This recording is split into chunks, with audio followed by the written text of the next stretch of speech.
कहते हैं कि क्रिकेट की शुरुआत इंग्लैंड में हुई। यहीं से होते हुए क्रिकेट दुनिया के बाकी देशों में पहुंचा। इंग्लैंड में यह खेल सदियों से खेला जा रहा है, लेकिन मजे की बात यह है कि यही अंग्रेज 2019 से पहले तक एक भी बार विश्व कप नहीं जीत सके थे। वहीं न्यूजीलैंड तो आज तक विश्व कप जीतने के लिए तरस रहा है, लेकिन 2019 में हुए वर्ल्ड कप में दोनों ही टीमों के पास इस कप को अपने घर ले जाने का सुनहरा मौका हाथ आया था। इन दोनों टीमों ने मैदान पर खूब जोर आजमाइश की। पलड़ा कभी इंग्लैंड की तरफ झुकता तो कभी न्यूजीलैंड की तरफ, लेकिन ये वर्ल्ड कप का फाइनल था। कोई हार मानने को तैयार नहीं था। दोनों टीमों के खिलाड़ियों ने अपना सब कुछ इस मैच में झोंक दिया था। दोनों टीमें पहली बार कप अपने हाथों में लेने के लिए, उसे छूने और चूमने के लिए बेताब थी। टक्कर जबरदस्त थी। वर्ल्ड कप का ऐसा फाइनल ना अब तक किसी ने देखा था, ना ही किसी ने उम्मीद की थी। कोई टीम हार मानने को तैयार नहीं थी। मैच की आखिरी गेंद भी मैच का फैसला नहीं कर सकी। मैच टाई हो चुका था। मैच का निर्णय करने के लिए सुपर ओवर खेला गया, लेकिन ये भी काम नहीं आया। सुपर ओवर से पहले भी मैच टाई था और सुपर ओवर के बाद भी मैच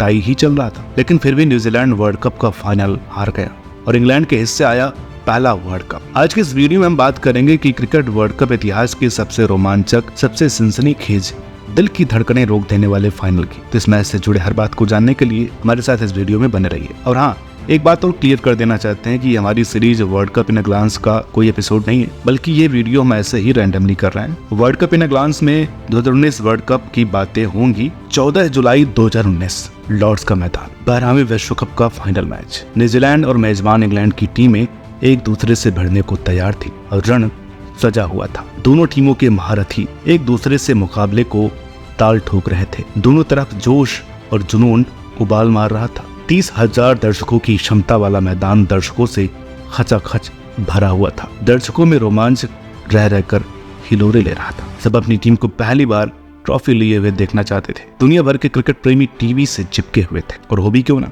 आज दुनिया को क्रिकेट की खेल का नया विजेता मिलने जा रहा था। इससे पहले इंग्लैंड 3 बार 1989, 1987 और 1992 में वर्ल्ड कप रनर अप रह चुका था, जबकि न्यूजीलैंड सिर्फ एक बार, वो भी पिछले ही वर्ल्ड कप में रनर अप रहा था। टॉस न्यूजीलैंड ने जीता और पहले बल्लेबाजी का फैसला किया। मार्टिन गुप्टिल और हेनरी निकोलस की सलामी जोड़ी क्रीज पर पहुंच चुकी थी। दोनों ने न्यूजीलैंड की पारी को बढ़ाना शुरू किया। गुप्टिल ने शुरू से ही खतरनाक रूप अख्तियार कर लिया। उन्होंने चौकों छक्कों से अपना स्कोर बढ़ाना शुरू किया। देखते ही देखते 2 झन्नाटेदार चौकों और एक गगनभेदी छक्के की मदद से 19 के स्कोर पर खड़े थे। उनके इरादे बेहद खतरनाक लग रहे थे। ऐसा लग रहा था कि आज वो अंदर ही अंदर सेट होकर आए हैं, लेकिन गप्टिल नाम का तूफान जल्दी ठंडा पड़ गया। क्रिस वोक्स की गेंद उनके पैड से टकराई और गप्टिल पवेलियन के रास्ते चलने को मजबूर हो गए। न्यूजीलैंड का स्कोर था 7वें ओवर में 29 रनों पर 1 विकेट। फाइनल के लिहाज से ये शुरुआत बहुत अच्छी तो नहीं कही जा सकती थी। उधर गप्टिल पवेलियन लौट रहे थे, उधर क्रीज पर आ रहा था कप्तान केन विलियमसन, जिसके ऊपर जल्द ही जिम्मेदारियां पड़ी थी अपनी टीम को संभालने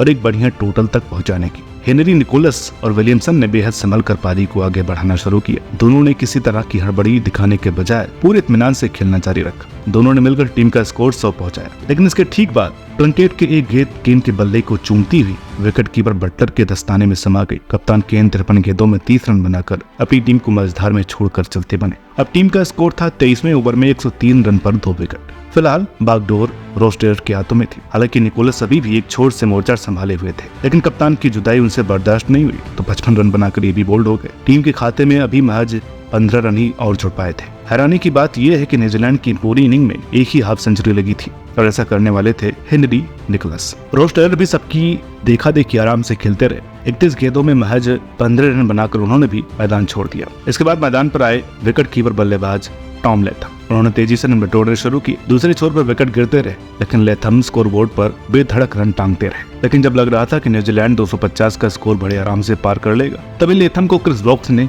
अपना तीसरा शिकार बना लिया। हालांकि तब तक लेथम टीम का स्कोर 232 तक पहुंचा चुके थे। अभी भी 9 गेंदें बाकी थी, लेकिन कुचल्ले बल्लेबाज इन 9 गेंदों में महज 9 रन ही जोड़ सके। इस तरह न्यूजीलैंड की टीम ने इंग्लैंड के सामने जीत के लिए 242 रनों का लक्ष्य रखा। इंग्लैंड के लिए विश्व कप ट्रॉफी बस 242 रन दूर थी। 242 रन और विश्व कप इंग्लैंड का। लेकिन क्या ये 242 रन बनाने इतने आसान थे जितने सुनने में लग रहे हैं? शायद नहीं। आखिर कोई तो वजह रही होगी कि न्यूजीलैंड पूरे 50 ओवर खेलकर भी 4.82 के एवरेज से महज 241 रन ही बना पाई थी। जितनी शिद्दत से जीत की चाह इंग्लैंड को थी वर्ल्ड कप उठाने की, उतनी ही चाहत न्यूजीलैंड को भी थी। 241 रनों को डिफेंड करने के लिए वो कोई भी कसर छोड़ने वाले नहीं थे। न्यूजीलैंड की पारी के दूसरे तरफ रहस्य और रोमांच का चरम, एक ऐसा चरम जिसे अभी तक कभी न देखा गया था न कभी सुना गया था। आज एक इतिहास लिखा जाना था, एक ऐसा इतिहास, एक ऐसी गाथा जिसे कई दशकों तक याद रखा जाने वाला था। इंग्लैंड की तरफ से पारी की शुरुआत करने उतरे जेसन रॉय और जोनी बेयरस्टो। जेसन रॉय ने इस पूरे वर्ल्ड कप में अपनी धमाकेदार बैटिंग से सामने वाली टीमों और उनके इरादों को ध्वस्त कर दिया था। अभी तक खेले 7 मैचों में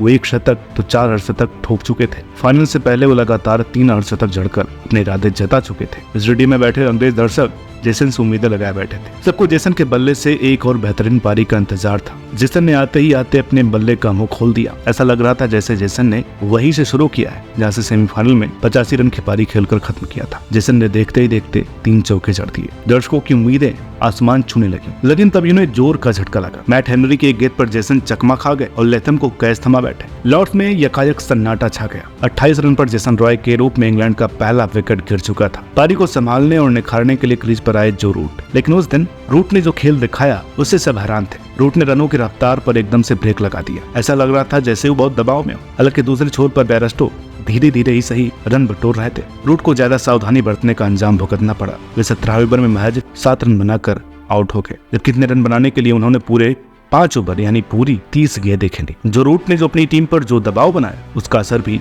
जल्दी देखने को मिला। अब तक एक छोर संभाले बेयरस्टो भी 36 के स्कोर पर बोल्ड हो गए। 20 ओवर में टीम का स्कोर था 71 रन, 3 विकेट। चौथा विकेट गिरने में भी ज्यादा समय नहीं लगा। यान मॉर्गन भी 86 के स्कोर पर चलते बने। मॉर्गन ने भी रूट को ही फॉलो किया। उन्होंने 22 गेंदों में मैच 9 रन बनाए और अब इंग्लैंड का स्कोर था 20.1 ओवर में 86 रनों पर 4 विकेट। बाजी इंग्लैंड के हाथ से फिसलती नजर आ रही थी। वास्तव में न्यूजीलैंड ने मैच पर पूरी पकड़ बना ली थी, लेकिन कहानी अभी बाकी थी। मैदान पर बेन स्टोक्स और जोस बटलर की जोड़ी उतर चुकी थी। दोनों ने मैदान पर खूंटा गाड़ दिया। उन्होंने न केवल विकेटों के पतझड़ को रोका बल्कि रनों की गति भी बढ़ाई। एक बार को तो ये लगने लगा कि दोनों मैच खत्म करके ही लौटेंगे, लेकिन हाफ सेंचुरी पूरी करने के बाद बटलर थोड़ा जोश में आ गए, जिसका नतीजा उन्हें आउट होकर के चुकाना पड़ा। हालांकि दोनों तब तक मैच को काफी दूर तक खींच ले गए थे। बटलर के आउट होते समय स्कोर था 44.5 ओवरों में 196 रन पर 5 विकेट, लेकिन जीत के लिए भी 46 रन बनाने थे और गेंदें बची थी सिर्फ 31। एक छोर पर भले ही स्टोक्स खड़े थे, लेकिन दूसरे छोर पर वो छल्ले बल्लेबाज बचे थे। बॉल दर बॉल रोमांच बढ़ता जा रहा था। कोई नहीं जानता था कि मैच किस करोड़ बैठेगा।